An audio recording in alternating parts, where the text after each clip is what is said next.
Hi guys, welcome back to the part two of the video. As you can see here, the top three layers deal with raw data, right? Once the data reach to the TCP the transport layer. In this example, it's a TCP that's mentioned. The transport layer, um, it's called the data at the transport layer. It's called segment.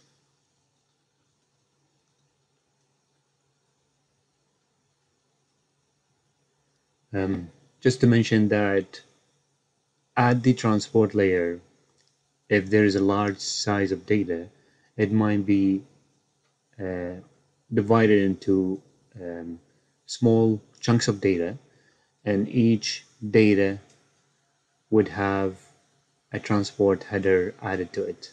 So in total, or this is all is called a segment. So the data might be divided into segments. So um, the TCP header or the UDP header, I will be explaining about it um, later. But at this layer, the addressing um, or how each application is differentiated, right? Like we mentioned that there is a couple of protocol of the application. One of them is HTTPS. So the communication system or the computer system would need to know, like or identify between those different protocols, HTTPS or DNS, for example. So those are differentiated using port number. So the addressing at the um, transport layer are the port numbers. So source port number generated from the machine is random. Destination is well known. So HTTPS, for example, is 443. DNS is 53. So now the data came into the transport layer. The header has been added. Now, like we said, the data need to be transmitted to the other end. So the IP, as we said, is responsible for delivering the data between the source and destination. So this is the source, this is the destination, right? So the addressing at this layer is the IP address.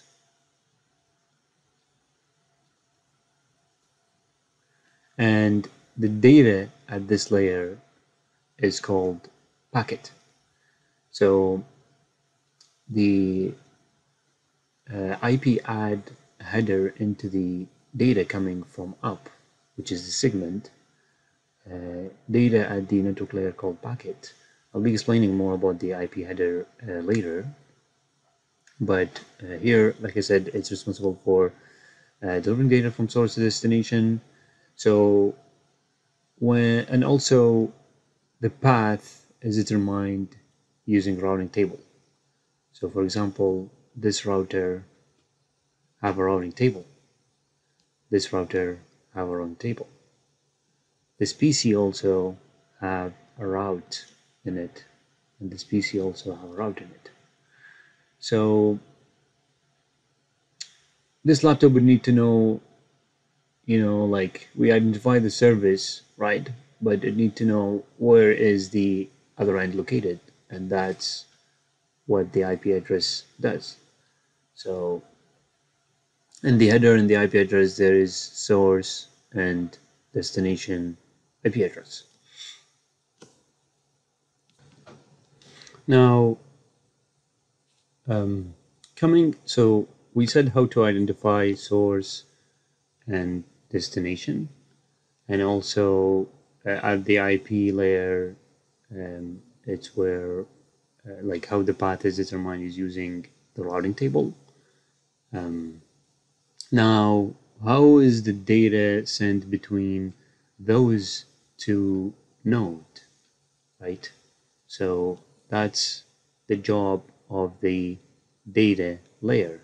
Like I said, it's responsible for sending data between two adjacent nodes.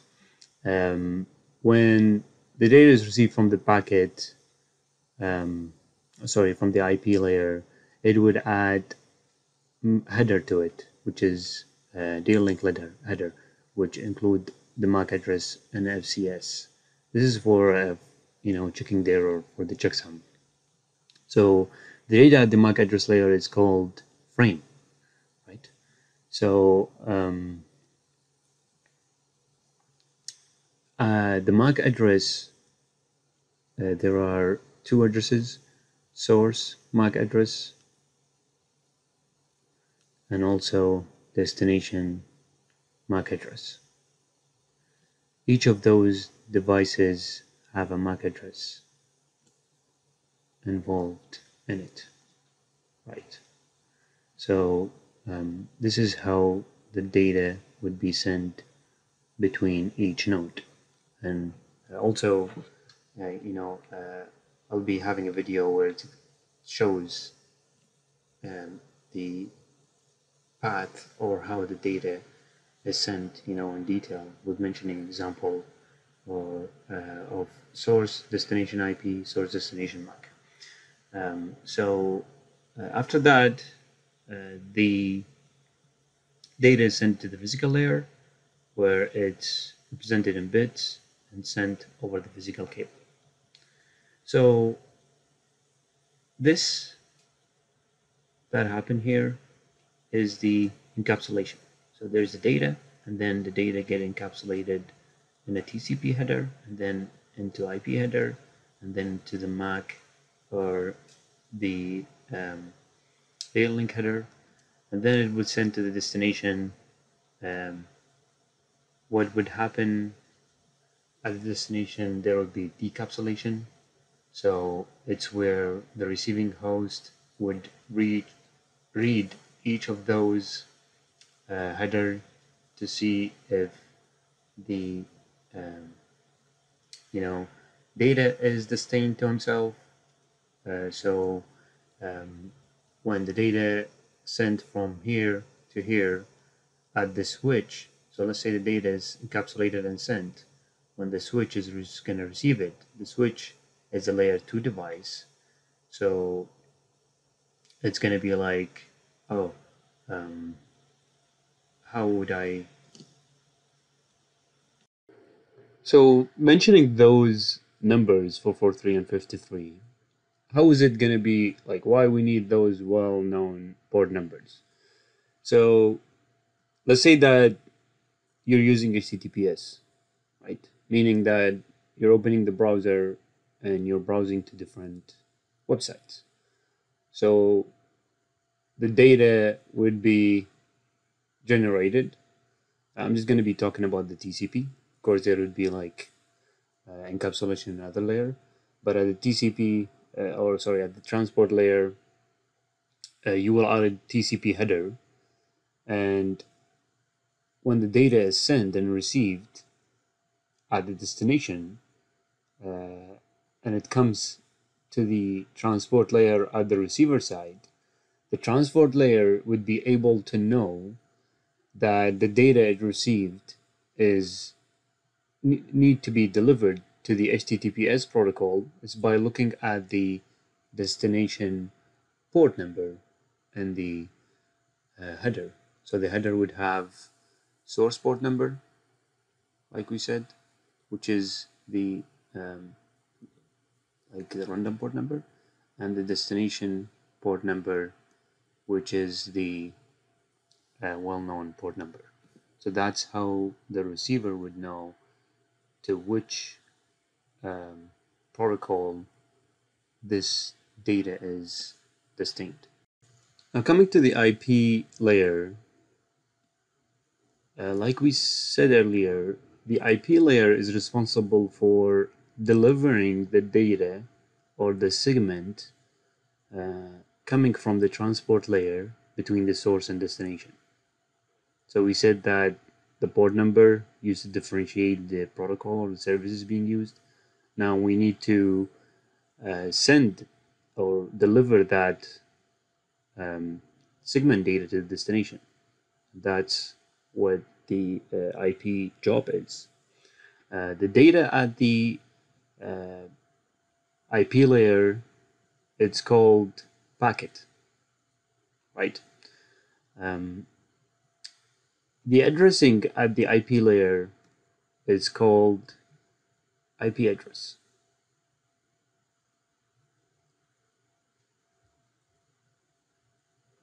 So it will include source IP address in the header and also destination IP address. Of course, there will be other parameters in the header, but I'm not going to be covering that now. Cover that in the next videos. So basically, let's say this is a laptop, want to send data to this one. So let's say you're using FTP. So how would the data would be sent across this path and reach to the destination? So this laptop would have a source IP, and this one is going to have the destination IP. So the laptop would generate the data. It's going to look into its routing table, and it's going to be focusing on the destination IP and the header, and it's going to be like, oh, if I want to send traffic to that destination, I have to go first to the gateway, which is this router. This router have a routing table also, and remember mentioning that how the path is selected using a routing protocol. I'll be mentioning more about the routing protocols in the next video. But when the router receives this traffic here, it's gonna be running a routing protocol. It's gonna look at the destination. It's gonna be like, oh, if I want to go to that destination, I'll have to send it to that router here, right? Imagine this is ISP. Oh, sorry. Imagine this is ISP network, and it have multiple routers. So all those routers here in between, they're running routing protocols. It's called BGP, which they're going to be responsible for delivering data to the destination. So let's say the traffic came here to the router. Now the router is also going to it's going to be running a routing protocol, and it's going to look into its routing table, and it would be like, oh, this destination is in my local network. So it will send it out to the switch, and then to the switch to the laptop. So the traffic could be reaching to the laptop. So this is what happens at the IP layer. It's responsible for delivering data between source and destination. So this example, I mean, if you look at the line, there's only one path. But like I said, let's assume that there is an ISP between those two routers. So within the ISP, there would be multiple routers involved and multiple paths, leading from here to this one. But I didn't just, throw it here.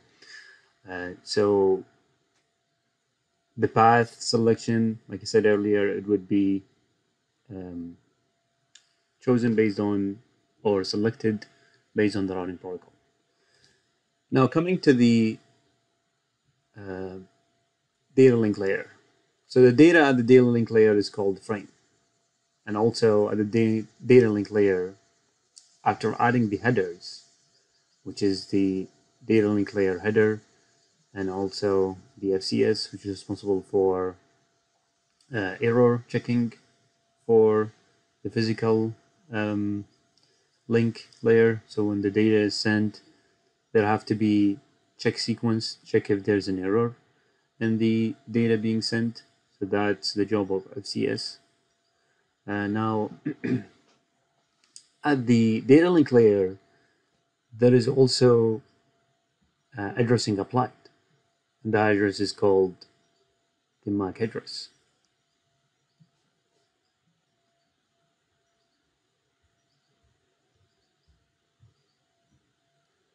So in the MAC address, there is source MAC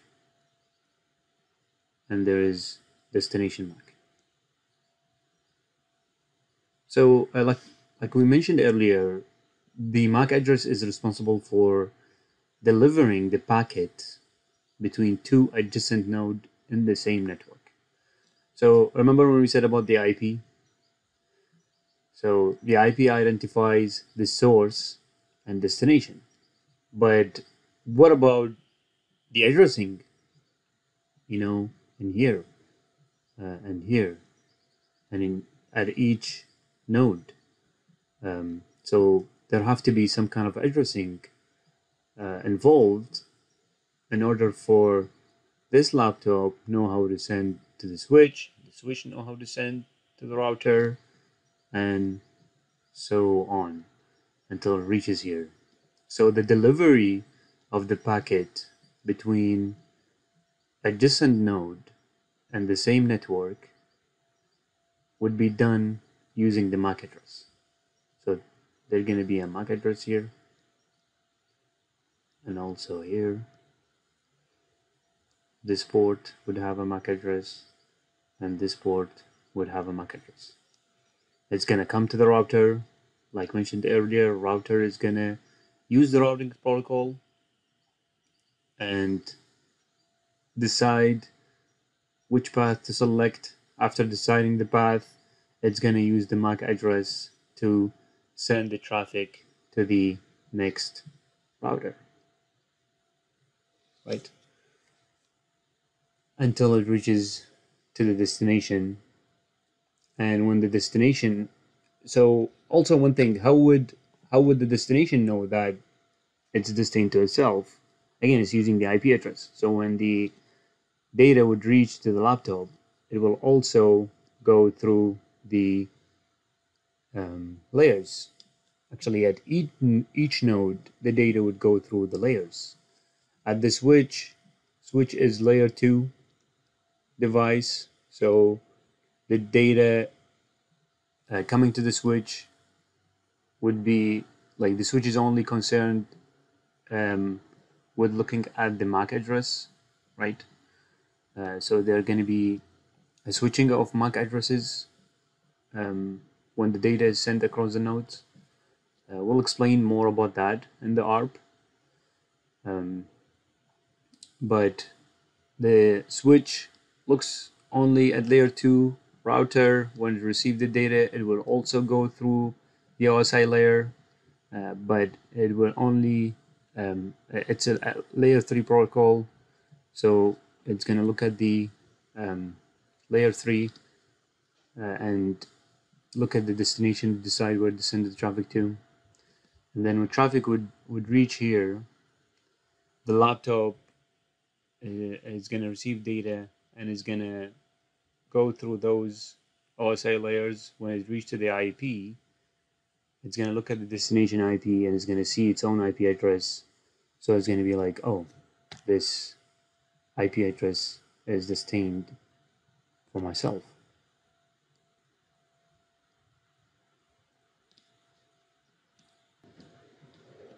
All right.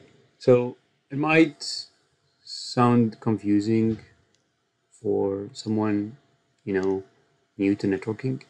I will make a lab in the next coming videos, and I will show you how the traffic flow through those nodes, and also how the nodes and the public uses public IP addresses, the private uses private IP addresses, also the well-known port numbers and the random port numbers that the laptop would create. But that was just a general idea about how the flow happens. And the last thing is the physical layer. Physical layer is responsible for sending data or representing bit the presentation of bits through the physical media, which could be digital or analog, and is concerned with sending those bits across the cable. So this is all for this video. I hope you guys had some knowledge about the OSI layers, what each layer does, and also how the addressing is done in real life scenario. All right, thank you guys, and stay tuned for my next videos. Bye bye. Destination laptop. So after the data link layer, it's going to be the physical layer, which concerned with sending data over the cable. So at the sender node, the data again would come to the transport generated the data, come to the transport layer, have either TCP or UDP header added, then comes to the network layer, have the IP header added, and then comes to the data link layer, have the MAC address added, and again it's going to be sent over the cable. And then at each node, depending on the operation of the node, at each node the data is going to be decapsulated, which means at the switch, for example, layer 2, which is layer 2 switch, it's going to receive the data. It's going to look at it's only concerned until here. It's going to look at the MAC address layer, do its job to deliver data to the router. It's going to switch the source MAC to replace it with its own interface, and also it would send it to the router also, so it will do encapsulation, and then when the data is coming to the router, router is L3 device, so it's only concerned looking at the data up to the IP layer, and it's going to do encapsulation. It's going to do decapsulation to look at the information, and then it's going to do encapsulation again and send it to the next node until it reaches to the destination laptop. That's where it's going to decapsulate all the data until the application layer, going through all of those layers. So I'll be explaining more in a lab scenario what happened at each node. What does the node decapsulate and encapsulate again, till which layer the node is concerned with, so you would have more idea. So I hope you guys like this video, and stay tuned for my next videos, and have a good one. Bye bye.